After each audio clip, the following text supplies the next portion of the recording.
Bonjour, bienvenue dans un nouveau tutoriel pour débutants au crochet. Aujourd'hui, nous allons voir comment faire des diminutions en rang et en tour. Nous allons commencer par voir les diminutions en tour. Donc, lorsque le patron vous dit de faire une diminution, ça veut dire que vous allez diminuer le nombre de mailles par tour. Donc, il y a deux techniques, voire trois techniques pour le faire. La première, tout simplement, c'est de sauter la maille qui suit et de crocheter directement dans la maille d'après. Donc, ça vous permet de diminuer le nombre de mailles. L'inconvénient de cette technique, c'est que ça crée des trous dans votre travail et quand vous crochetez des amigurumi, mais ça va faire en sorte que on va voir le rembourrage au travers. C'est aussi, l'effet est beaucoup moins beau que les autres techniques. La deuxième technique, pour faire une diminution, c'est de piquer dans la maille suivante, faire un jeté, passer au travers, ne pas terminer votre maille serrée, mais piquer dans la maille qui suit, faire un jeté, passer au travers. Vous avez 3 brins sur votre crochet, vous faites un jeté, vous ramenez au travers les 3 brins. Donc là, ça vous fait une diminution de maille. Donc je vous remontre, un jeté, passer au travers, un jeté, passer au travers, une diminution.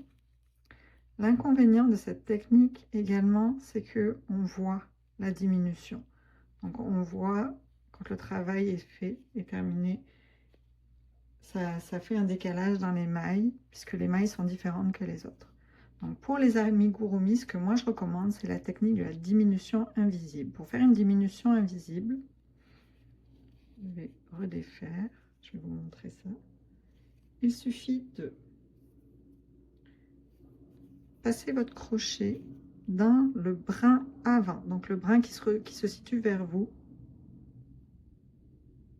de la maille qui suit. Vous voyez, vous avez les deux brins, donc juste dans le brin avant. Vous repassez, donc faites pas de jeté, vous repassez votre crochet dans le brin avant de la maille suivante.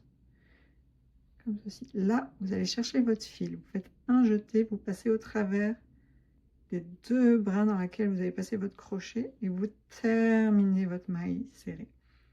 Vous voyez, la diminution est invisible ou presque invisible. Donc on recommence.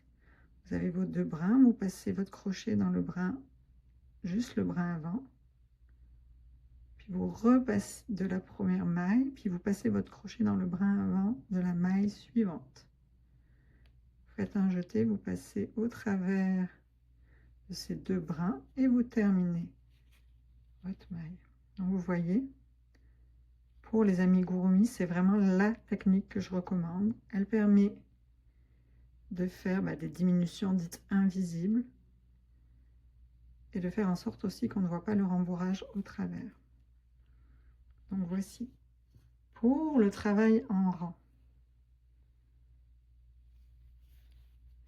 Je vais tourner, je vais faire une maille serrée. Ça va être le même principe. Donc soit vous sautez une maille et vous crochetez directement dans la maille suivante.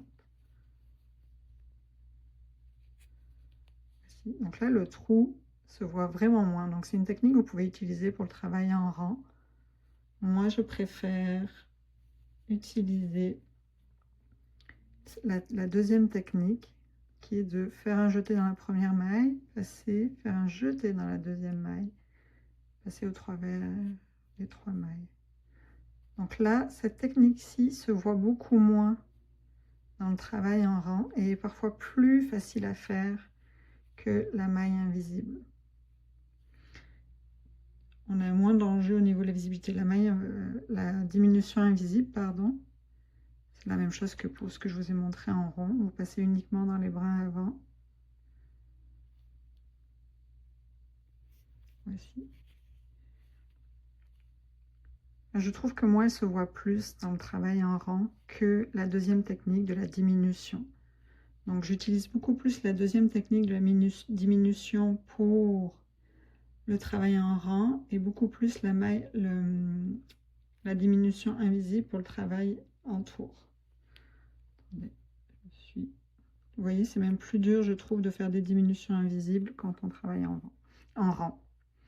Donc, voici pour les diminutions. J'espère que ce tutoriel vous aura plu.